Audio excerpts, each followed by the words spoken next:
மாதராய் பிறக்க மா தவம் செய்ய வேண்டும் என்று சொல்லியிருக்கிறார்கள்.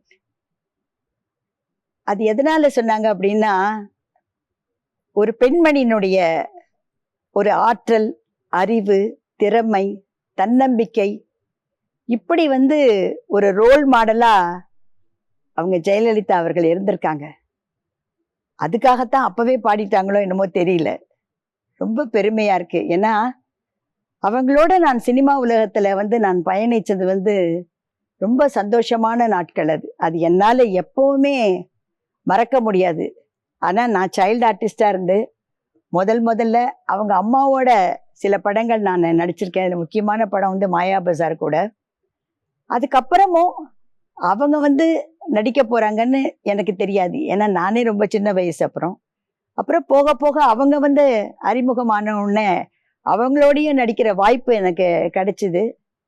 எங்களுக்குள்ள ஒரு நல்ல நட்பு, நல்ல ஒரு சிநேகிதி. எனக்கு முக்கியமா சகோதரி, அதை விட இன்னும் முக்கியம் அவங்க. அந்த மாதிரி ஒரு நட்பு. அவங்கள பத்தி பேசுறதுனால எனக்கு ரொம்ப சந்தோஷம். அவங்களுடைய பாடல் அதை தான் நான் இன்னைக்கு உங்களுக்கு தேன் கிண்ணமாக நான் உங்களுக்கு அளிக்க போகிறேன்.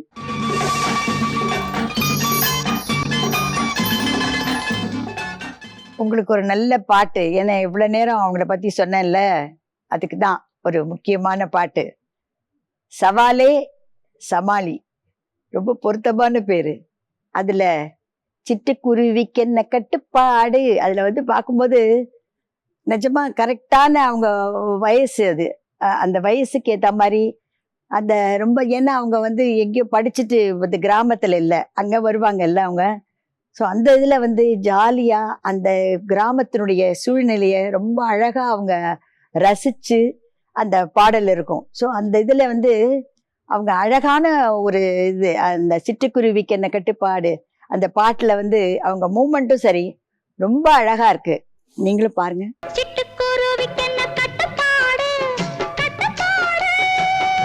துள்ளி துள்ளி விளையாட அந்த பாட்டு. ஏன்னா அது எல்லாருக்கும் ரொம்ப பிடிக்குது. இப்போ கூட எல்லாரும் கேட்டாங்க, அம்மா ரொம்ப நல்லா இருக்கேம்மா, ரொம்ப அழகா இருக்கேன்னு. நானும் அவங்களோட அந்த படத்துல மோட்டார் சுந்தரம் பிள்ளையில அவங்க ஃப்ரெண்டா ஆக்ட் பண்ணியிருக்கேன். நான் இந்த மோட்டார் சுந்தரம் பிள்ளையில நாங்க காலேஜ் மெட்டா வருவோம். நாங்க ரொம்ப ஃப்ரெண்டு, அந்த அவங்க ஃபேமிலிக்கும் ரொம்ப ஃப்ரெண்டு. ஸோ அந்த மாதிரி ஒரு சூழ்நிலை நிஜமாவே நான் ரொம்ப ரசித்தேன். நான் அந்த அந்த அந்த கேரக்டரை நான் ரொம்ப ரசித்தேன். ஸோ அதில் எங்களுக்குள்ள ஒரு கல்யாணம் இதெல்லாம் ஃபிக்ஸ் ஆன உடனே எங்களுக்குள்ள ஒரு பாட்டு வரும். அதுதான் அந்த துள்ளி துள்ளி விளையாடன்னு. இதில் என்னென்னா ரிஹர்சல் ஜெமினி ஸ்டுடியோலாம் எப்படின்னு கேட்டாக்கா, ரிஹர்சலுக்கு கண்டிப்பாக பண்ணி ஆகணும். எங்களுக்கெல்லாம் நல்ல நாட்டியம் தெரிஞ்சவங்க தான். செட்டில் போய் எங்களுக்கு சொல்லி கொடுத்தாலே நாங்கள் உடனே அந்த மூமெண்ட்டை ஒத்துக்கிட்டு நாங்கள் டக்குன்னு அந்த ப்ராக்டிஸ்லாம் இல்லாமல் எங்களால் பண்ண முடியும். அந்த திறமை எங்களுக்கு இருந்தது. பட் இருந்தாலும் ஜெமினி ஸ்டுடியோனுடைய அவங்களுடைய பேட்டர்ன் என்ன அப்படின்னா, ஒரு நாளாவது அங்கே ரிஹர்சல் அட்டன் பண்ணிட்டு தான் மறுநாள் ஷூட்டிங் போகணும். அப்படி இருக்கிற காலகட்டத்தில் அவங்க ஜெயலலிதா அவர்களும் ரொம்ப பிஸியாக இருந்தாங்க. நானும் ஒரு பக்கம் பிஸியாக இருந்தேன். பட் இருந்தாலும் ஒரு டைம் ஒதுக்கி சாயங்காலத்துக்கு மேலே நாங்கள் ஜெமினி ஸ்டுடியோ உள்ளே போய் எங்களுடைய ரெகுலர் இந்த பைஜாமா ஜிப்பான்னு சொல்லுவோம். இப்போ சல்வார் கம்மீஸ்ன்னு கொஞ்சம் இதுவாக சொல்கிறாங்க. அதை போட்டுக்கிட்டு நாங்கள் போய் அந்த சாங்குக்கு அவங்க கோரியோகிராஃபர் எப்படி பண்ணி இது பண்ணுறாங்களோ அந்தந்த பிட்டு நாங்கள் கரெக்டாக ஒரு தடவை தெரிஞ்சுக்கிட்டு, ஏன்னா ஒரு அளவுக்கு மைண்டில் செட் ஆகிடும். ஸோ அதனால தெரிஞ்சுக்கிட்டு அப்போ அவங்களும் பாவம் ஷூட்டிங் முடிச்சுடுவாங்க, நாங்களும் வருவோம். நாங்கள் எல்லாரும் ஒன்றா ரிஹர்சல் பார்ப்போம். பழகிறதுக்கு நிறைய சந்தர்ப்பம் வருது. அந்த பாடல் பாருங்கள், இவ்வளோ வருஷம் ஆகி கூட எல்லாருக்கும் ரொம்ப பிடிக்கும். அதுதான் துள்ளி துள்ளி விளையாட அந்த சாங்கு மோட்டார் சுந்தரம் பிள்ளையில பார்ப்போம்.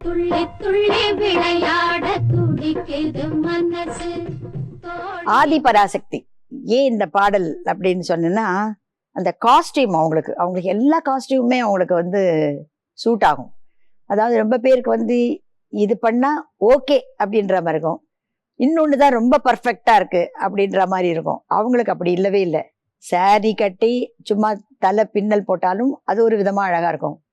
பெஸ்ட்டு இன்னும் பெஸ்ட். ஏன்னா எல்லாத்துக்குமே இன்னும் ஒரு மேலே ஒன்று இருக்கும்ல, அது பார்க்க போனீங்கன்னா நீங்கள் அவங்களுக்கு இன்னும் பெஸ்ட் அப்படின்னாக்கா அந்த மாடர்ன் ட்ரெஸ்ஸு.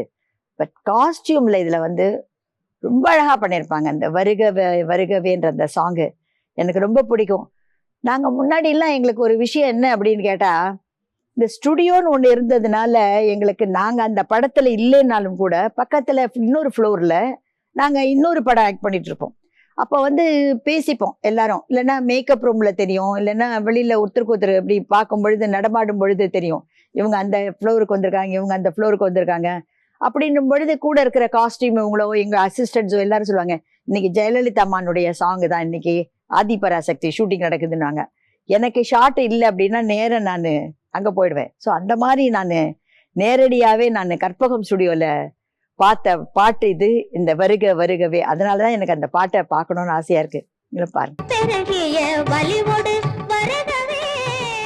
காதலிக்க கற்றுக்கொள்ளுங்கள் அந்த சாங் ரொம்ப நல்லா இருக்கும். அந்த சாங் அது எதுக்காக நான் சொல்றேன் அப்படின்னா, அந்த காஸ்டியூம் அதான் அந்த டிப்பிக்கல் வெஸ்டர்ன், கொஞ்சம் மாடர்ன் அப்படின்லாம் கூட சொல்லலாம். அது அவங்களுக்கு ரொம்ப நல்ல கியூட்டா ரொம்ப அழகா இருக்கும். அதுல என்ன ட்ரெஸ் மட்டும் இல்லை, எனக்கு எதனால பிடிச்சதுன்னு நான் இந்த சாங்கை தயார் பண்ணும் பொழுது என் மனசுக்குள்ள யூடியூப்பை போட்டு ஒரு தடவை பார்த்தா அந்த ஹேர் ட்ரெஸ் அது எதனால நான் கம்பேர் பண்ணேன். நேற்று நைட்டு தான் நான் வந்து திருப்பியும் இன்னொரு தடவையும் நான் இந்த யூடியூப் போட்டு அதை மட்டும் பர்டிகுலராக பார்த்தேன். ஏன் அப்படின்னா, அவங்க வீட்டில் ஒரு ஃபோட்டோ இருக்கும். அந்த ஃபோட்டோ வந்து எனக்கு ரொம்ப பிடிச்ச ஃபோட்டோ. அவங்க சின்ன வயசுல அவங்க சித்தி அழிச்சிட்டு போய் அந்த ஃபோட்டோ எடுத்தது. ஏன்னா இது எப்படி தெரியும் எனக்குன்னா, அவங்க தான் ஷூட்டிங்கில் ஒரு தடவை சொன்னாங்க. ஒரு தடவை அவங்க வீட்டுக்கு போயிருக்கும்போது நான் பார்த்தேன் அந்த ஃபோட்டோவை. இந்த போயஸ் கார்டன் வீடுன்னே சொல்லலை, அதுக்கு முன்னாடி இருந்த வீட்லேயும் அது இருந்தது அந்த ஃபோட்டோ. ஸோ அதனால எனக்கு தெரியும். போயஸ் கார்டன் வீட்டில் அந்த ஹாலில் வந்து எல்லாரும் உட்கார் இருக்கிற ஹாலில் வந்து ஒரு பெரிய ஃப்ரேம் பண்ணி மாட்டியிருக்கோம். அது ரொம்ப அழகாக இருக்கும் அந்த ஃபோட்டோ. அந்த பேபி பார்த்தாங்கன்னா அப்படி ஆசைப்படுவாங்க எல்லாரும். அதில் வந்து ஃப்ரண்ட்டில் வந்து ஒரு ஃப்ரிட்ஜ் மாதிரி வெட்டி அந்த மாதிரி போட்டிருப்பாங்க. ஸோ இந்த பாட்டில் வந்து அந்த ஃப்ரண்ட்டு ஹேர் ட்ரெஸ்ஸில் வந்து அது அழகாக அப்படி வந்திருக்கும். அந்த மூஞ்சி பார்த்தீங்கன்னா அப்படி போல்டாக ரொம்ப அழகாக இருக்கும். ஸோ அதனால அந்த காஸ்டியூமுக்கும் அந்த ஹேர் ட்ரெஸ்ஸுக்கும் அவங்களுடைய துடிப்பான அந்த ஆடலுக்கும் அந்த பாடலுக்கும் ரொம்ப பிரமாதமாக இருக்கும். நீங்களும் பாருங்க.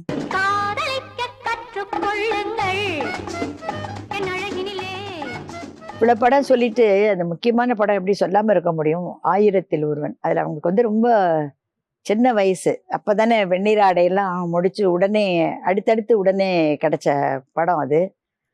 அந்த ஆடாமல் ஆடுகிறேன் அந்த சாங்கும் சரி, எல்லாமே சரி.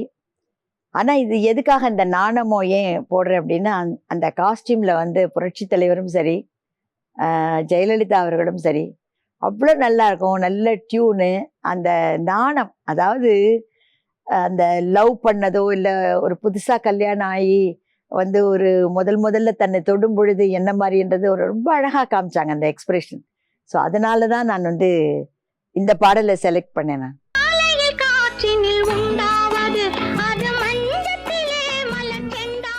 சுமதி என் சுந்தரி, அதுவும் வந்து இப்போ நான் அவங்களோட வந்து கிட்டத்தட்ட 12 படத்துக்கு மேலே 20 படம் கூட இருக்கலாம். சிலதுல வந்து எனக்கும் அவங்களுக்கும் சேர்ந்த மாதிரி டான்ஸ் எல்லாம் இருக்காது, ரொம்ப இருக்காது. ஆனால் சில சமயம் வந்து நாங்கள் 2 பேருமே நல்ல டான்ஸ் தெரிஞ்சவங்க. ஏன்னா அவங்களுக்கு ஃப்ரெண்டாக வருவேன், சில சமயம் சிஸ்டராக வருவேன். இந்த மாதிரி எத்தனையோ விஷயங்கள் இருக்கும். அதனால எனக்கு முக்கால்வாசி ஒரு பாடலாவது எனக்கு அவங்களோட இருக்கும். சில சமயம் எனக்கு காமெடி பாடல் கூட தனியாகவும் இருக்கும்.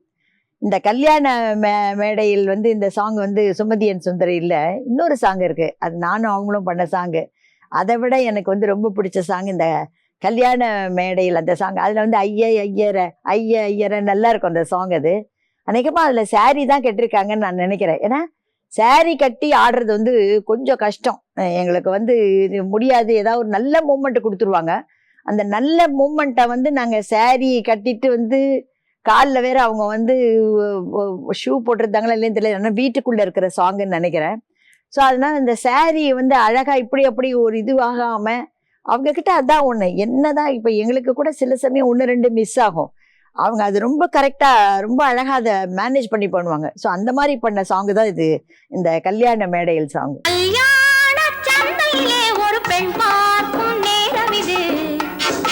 கலாட்டா கல்யாணம் அதை பற்றி நிச்சயமாக சொல்லணும். அந்த படத்தை பற்றி அது எப்படி உருவாச்சு அப்படிங்கிறத நான் உங்களுக்கு சொல்கிறேன்.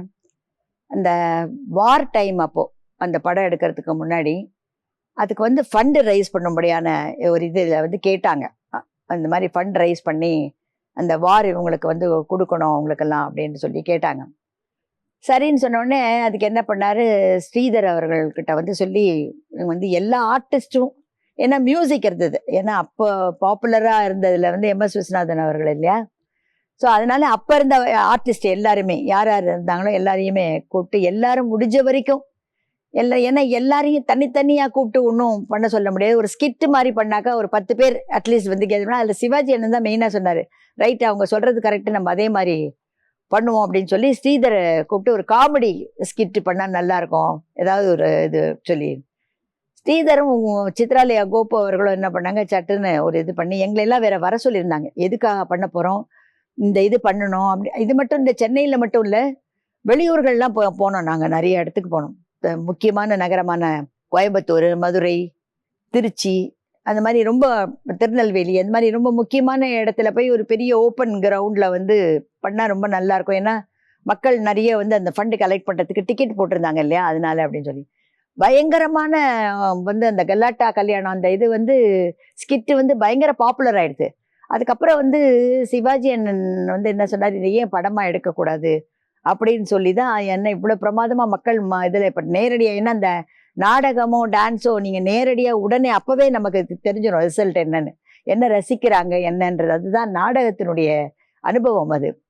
அவர் சொன்ன உடனே சரின்னு உடனே எல்லாரும் ரிஹர்சல் எல்லாம் பண்ணோம், எல்லாரும் ஸ்டேஜில் எல்லாருமே ஆக்ட் பண்ணோம். அதை தான் படம். இவ்வளோ நேரம் இந்த பாடல்லாம் உங்களுக்கு 1-2 பாடலில் வந்து என்னென்ன நடந்தது அப்போ அந்த காலகட்டத்தில் அதெல்லாம் உங்களோட நான் பகிர்ந்துக்கிட்டேன். ஸோ இந்த கால வேளையில் உங்களுக்கு கொஞ்சம் நல்ல சுறுசுறுப்பாக உங்களை நான் இயக்கியிருக்கேன்னு நினைக்கிறேன். ஸோ அதனால எல்லாரும் கொஞ்சம் ஜாலியாக நல்லா இருப்பீங்கன்னு நினைக்கிறேன். எல்லாரும் நல்லா இருங்க, நல்ல தைரியமாக இருங்க, தன்னம்பிக்கையோடு இருங்க, நல்லது பண்ணுங்க, நல்லதே செய்யுங்க. வணக்கம், நன்றி.